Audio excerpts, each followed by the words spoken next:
Hello everyone, and welcome to my Christmas Day rant.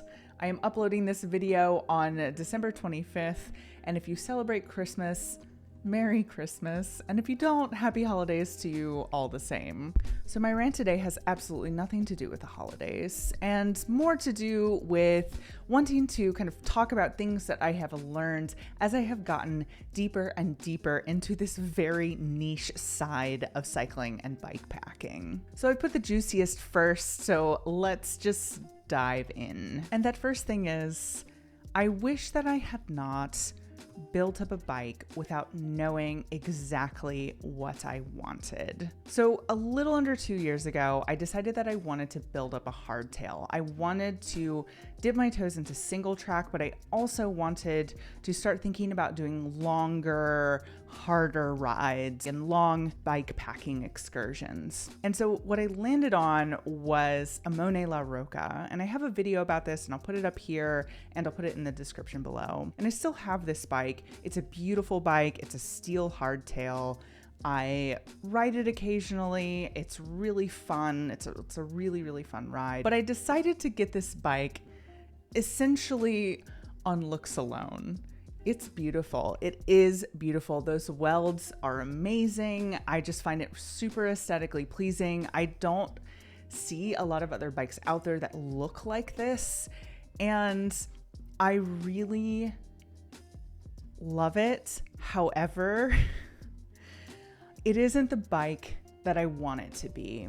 And I wanted this to be a salsa cutthroat. I wanted this bike to be like a long distance, like bike packing. It could do single track. It could do it all. And like, yes, technically it can do it all, but it's not built to do it all. It's actually a really heavy bike. And the geometry is such that I get really tired on longer rides.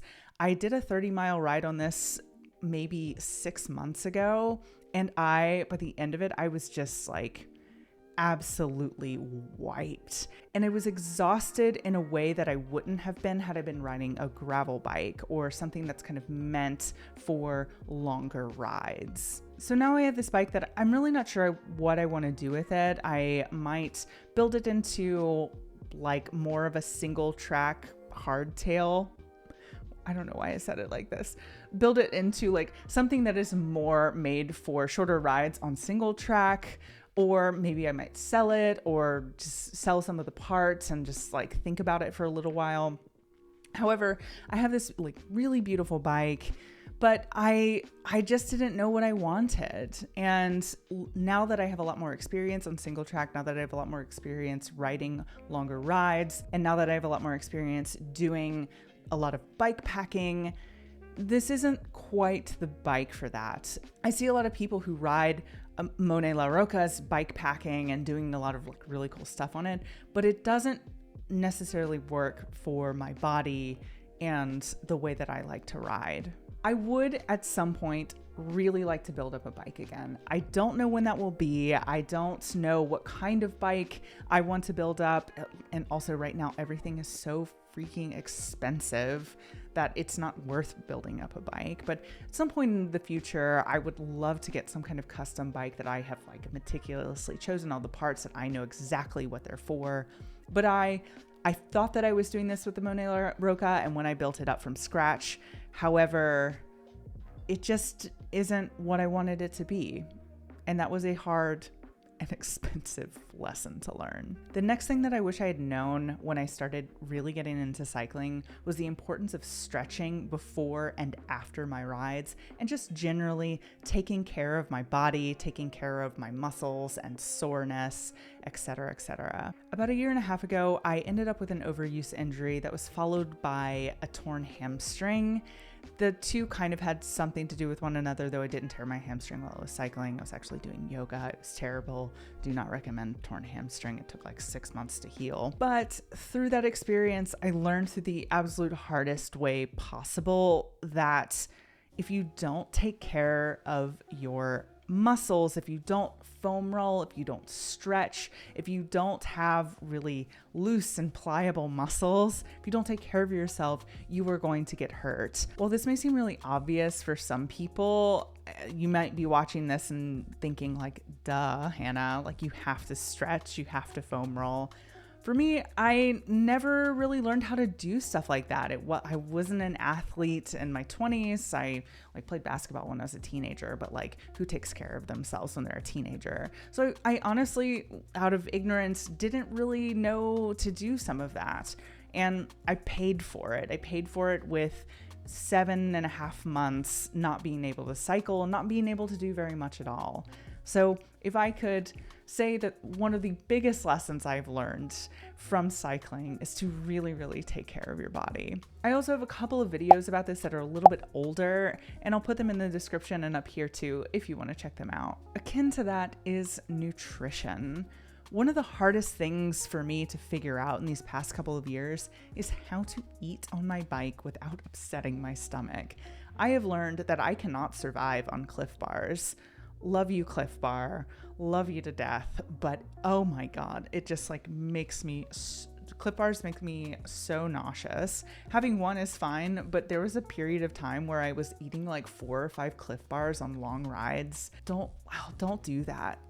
Y'all don't do that. It's a really bad idea. The acid reflux is out of this world. One of the most helpful things I've learned for myself is that eating real food, like not bars, not anything processed, not goos and gels and all of that nonsense, but eating like actual real food that I have made in my kitchen is the best thing to eat while I'm on my bike, even if I'm out for a short ride. Eating things like bagels and sandwiches, things with like real bread and rice and chicken and protein, or like, whatever it is that you like to eat. Eating those things has helped me tremendously. When I eat real food and I'm either on a long ride or even a short ride, I feel so much better. And the last thing on this list of things I wish I had known when I got into cycling is a little bit more petty, but bear with me. It's that I wish I had known how much of an ordeal it is to actually just get on your bike and go. It's not like running where you can just throw some tennis shoes on.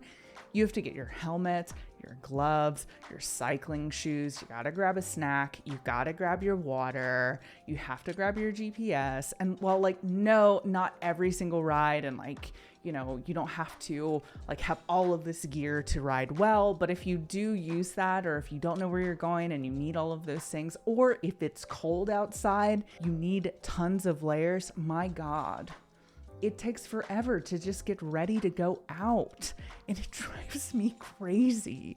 So if you guys have any tips on how to make it less of an ordeal to just like go out and get on your bike, please let me know in the comments below. I will be eternally grateful to you, because I find it such a pain in the butt when I'm like, oh, I want to go on like a little 10-mile ride today, and it's just like, okay, let me find my helmet. Let me find my glasses, my GPS. Is everything charged? Where are my shoes? It's just annoying. I just find it a little annoying. But then again, I might just be petty, and that's fine.